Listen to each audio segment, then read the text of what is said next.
నాకు తెలిసి ఇంత పెద్ద మొత్తంలో చెక్కులు పంపిణీ చేయటం అంటే చాలా హర్షించదగ్గ పరిణామం. ఎందుకంటే 129 కుటుంబాల్లో కాంగ్రెస్ పార్టీ మండల నాయకులకి, పట్టణ నాయకులకి అదేవిధంగా ఇవ్వటం జరిగింది. ఇంతలోనే మనకు పార్లమెంట్ ఎన్నికలు దగ్గరకు వచ్చినాయి. తర్వాత 29 ఉండటం వలన మరి టైం కుదరక సరే ఏదేమైనప్పటికీ అధ్యక్షత వహించినటువంటి తహసీల్దార్ గారికి, ఈ కార్యక్రమానికి ఇచ్చేసినటువంటి ముఖ్య అతిథి, మనకు మేలు జరగాలంటే, మన సమస్యలు పరిష్కారం కావాలంటే, మన జీవితాలు బాగుపడాలంటే, మనకు మంచి రోజులు రావాలంటే రాబోయే రోజుల్లో ఏ గవర్నమెంట్ ఏ రాష్ట్రం కూడా చేయాల. ఇవాళ పట్టుదలతో ఇవాళ ఏదైతే ఉందో మీ ఆశీర్వాదాలు, మీ దీవెనల మేరకు మన కాంగ్రెస్ పార్టీ ప్రభుత్వం వాళ్ళ ఖాతాలో ఉన్నటువంటి వాళ్ళ పేరు మీద ఉన్నటువంటి రుణం కూడా ఈ నెలలో 2 లక్షల రూపాయలు రుణమాఫీ చేయబోతా ఉంది. మొదటి విడత 2 లక్షల రుణమాఫీ ప్రక్రియలో భాగంగా మొదటి విడత 1 లక్ష రూపాయలు రుణమాఫీ చేయడం జరిగింది. తీసుకొచ్చి సంతకాలు పెట్టిన సందర్భాలు ఉన్నాయి. ఎక్కడా కూడా ఆలస్యం కావద్దు అని చాలా వేగంగా త్వరగా వారు ఎక్కడున్నా సరే ఇటీవల అసెంబ్లీ సమావేశాల కోసం హైదరాబాద్ వెళ్ళి దాదాపు కోరుతున్నా. మరి మనకి మన చుట్టాల బంధువుల్లో కూడా కొన్నిసార్లు అప్పు పుట్టనటువంటి పరిస్థితి ఉంటుంది.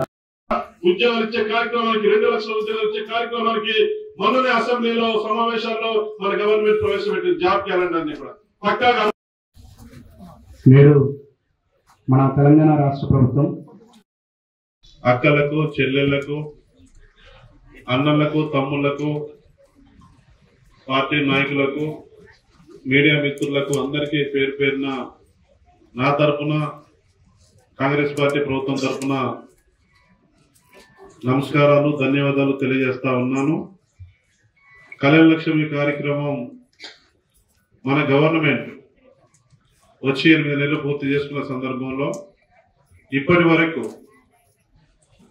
ఈ మనుగూరు మండలంలో 488 కుటుంబాలకు సంబంధించి సుమారు 5 కోట్ల రూపాయలు మన ప్రజాప్రభుత్వం ఏర్పడిన తర్వాత ఒక మనుగూరు మండలంలోనే 488 కుటుంబాలకు సుమారు 5 కోట్ల రూపాయలు మనం కళ్యాణ లక్ష్మి కార్యక్రమంలో ఈ పథకంలో మన ప్రజాప్రభుత్వం ఇవ్వడం జరిగింది.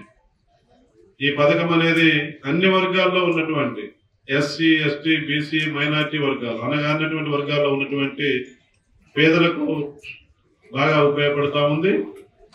ఈ కార్యక్రమంలో మరి చాలా మంది లబ్ధిదారులు వచ్చినారు, అక్కలు చెల్లెలు వచ్చారు. వారికి ఒకే విజ్ఞప్తి చేస్తా ఉన్నా, ఈ డబ్బులు మీరు మీ ఇంట్లో శుభకార్యం జరిగినప్పుడు మరి ఇంట్లో మీకు వెసులుబాటు లేకపోతే వడ్డీకో లేకపోతే అప్పుకో తీసుకొచ్చిన సందర్భాలు ఉన్నాయి. అటువంటి వాటికి వీటిని ఉపయోగించుకోవాలా, మంచిగా సద్వినియోగం చేసుకోవాలని లబ్ధిదారులైనటువంటి అక్కలకు, చెల్లెలకు నేను మనవి చేస్తా ఉన్నా. అదే కాకుండా ఇవాళ మీరందరూ కూడా ధైర్యంగా ఉండండి. తెలంగాణ రాష్ట్రంలో ప్రజాప్రభుత్వం వచ్చింది. మన ముఖ్యమంత్రి రేవంత్ రెడ్డి గారి సారథ్యంలో మరి ఎన్నికల ముందు ఏదైతే చెప్పినారో ముఖ్యమంత్రి గారు, నాడు కాంగ్రెస్ పార్టీ ఏదైతే చెప్పిందో ప్రభుత్వం అధికారంలోకి వచ్చింది.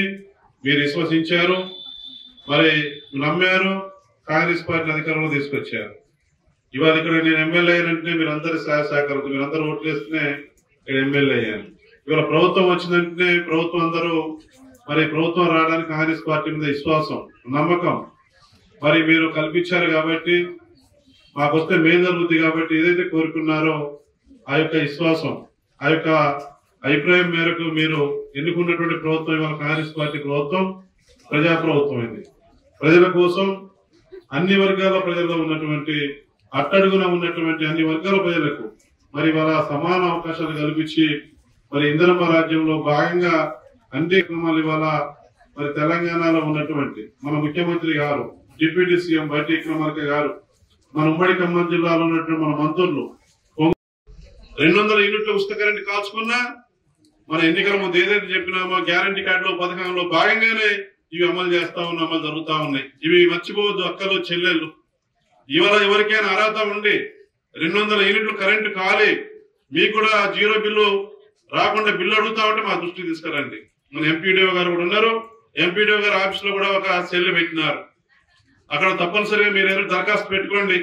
ఏదైనా ఆధార్ కార్డు పెట్టకనో రేషన్ కార్డు పెట్టకనో ఇంకోటి ఏదైనా ఐడెంటిఫై అయ్యే కార్డు పెట్టకనో రాకపోవచ్చు. అటువంటిది ఏమైనా మిగిలిపోయి ఉంటే నా దృష్టికి ఏది వచ్చినా వెంటనే ఎంపీడీఓ గారితో మాట్లాడి క్లియర్ చేసి పెడతా ఉన్నా. 500 గ్యాస్ బండ కానీ 200 యూనిట్ల ఉచిత కరెంటు కానీ. కాబట్టి ఆ రంగం రాని వాళ్ళు కూడా బాధపడకండి, ధైర్యంగా ఉండండి. మీరు గెలిపించిన ఎమ్మెల్యేగా నేనున్నా, ప్రజా ప్రభుత్వం మన రేవంత్ రెడ్డి గారు, మన ముఖ్యమంత్రి గారు, మన ప్రభుత్వం అండగా ఉంది. పథకాలు ఎవరికైనా రాకపోతే అర్హత ఉంది, అది ఏ పథకమైనా కానివ్వండి, నేరుగా నన్ను కలవండి, అధికారులతో మాట్లాడి ఆ పథకం మీకు కూడా వర్తించే విధంగా చేసి పెట్టే బాధ్యత నాది అని ఇక్కడ కూర్చున్నటువంటి నా అక్కలకు చెల్లకు నేను మాటిస్తా ఉన్నా. అదే కాకుండా ఇంకో పథకం ఇందిరమ్మ ఇల్లు. గతంలో దాదాపు వైఎస్ రాజశేఖర రెడ్డి గారు ముఖ్యమంత్రిగా ఉన్నప్పుడు ఉమ్మడి ఆంధ్రప్రదేశ్ రాష్ట్రంలో సుమారు 20 లక్షల ఇల్లు కట్టించినటువంటి చరిత్ర మరి ఆనాడు కాంగ్రెస్ పార్టీ ప్రభుత్వానికి, ఆనాటి ముఖ్యమంత్రి రాజశేఖర రెడ్డి గారికి దక్కింది. మధ్యలో 10 ఏళ్ళు మనకి ఇల్లు రాలేదు. సరే, గతంలో ఉన్న పాలకులు ఏం చెప్పారు ఏంటి మీకు తెలుసు, అవన్నీ పడి ఉన్నారు మీరు, అందులోకి నేను పోను. కానీ ఇవాళ మొన్న బడ్జెట్ లో కూడా కేటాయించారు ఇందిరమ్మ ఇళ్ళ పథకానికి. మన బడ్జెట్ లో కూడా మన ముఖ్యమంత్రి గారు కేటాయించారు. అవి త్వరలో ఈ నెల చివరిలో ప్రారంభం అవుతాయి. ఇందిరమ్మ ఇల్లు కూడా మీరు ధైర్యంగా ఉండండి. మరి ఆడవాళ్ళ పేరు మీద ఇందిరమ్మ ఇల్లు మంజూరు చేసి మీరే మేస్త్రిని మాట్లాడుకుని కట్టుకునే విధంగా మీ అకౌంట్ లో 5 లక్షలు గవర్నమెంట్ వేస్తుంది. మీ పేరు మీద ఇల్లు మంజూరు అవుద్ది. మీరే మీ ఇష్టం ఉన్న మేస్త్రిని పెట్టి కట్టించుకునే విధంగా ఇల్లు కాంట్రాక్టర్ ఇస్తే ఆగమైందని చెప్పేసి గవర్నమెంట్ మంచి ఆలోచన చేసింది.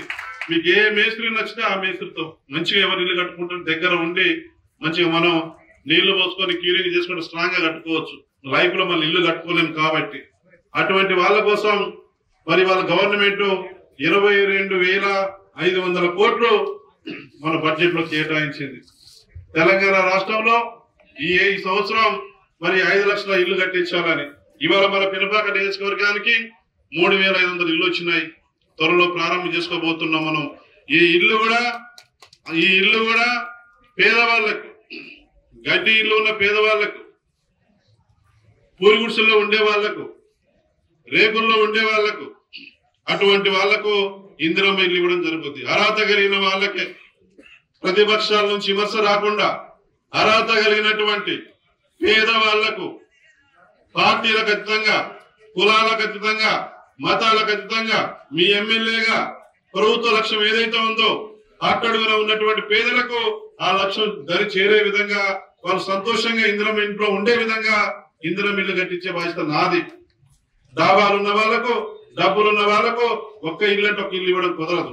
అధికారులు కూడా దాని మీద స్ట్రాంగ్ గా ఎంక్వైరీ చేయండి. ఎవరైనా సరే గడ్డిలున్న పేదవాళ్ళకే ఇవ్వాలి. మనం వాళ్ళు బతుకున్నంత వరకు ఎవరైతే పక్కా ఇల్లు కట్టుకోలేరో అటువంటి వాళ్ళని మనం గుర్తించాలా. అటువంటి వాళ్ళకి ఇందిరమ్మ ఇల్లు ఇవ్వాలని ముఖ్యమంత్రి గారు చెప్పినారు. మీ ఎమ్మెల్యేగా నేను కూడా మాటిస్తా ఉన్నా. అటువంటి వాళ్ళు పేదవాళ్ళ కోసం ఇందిరమ్మ ఇల్లు ఇవ్వడం జరుగుతుందని ఈ సందర్భంగా తెలియజేస్తా ఉన్నా. వెంకటేశ్వర సార్కి నా ధన్యవాదాలు.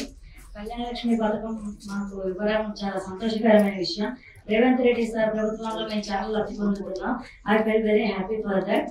సార్ మాకు చెక్కులు ఇస్తున్నందుకు చాలా ఆనందకరంగా ఫీల్ అవుతున్నాం. Thank you so much.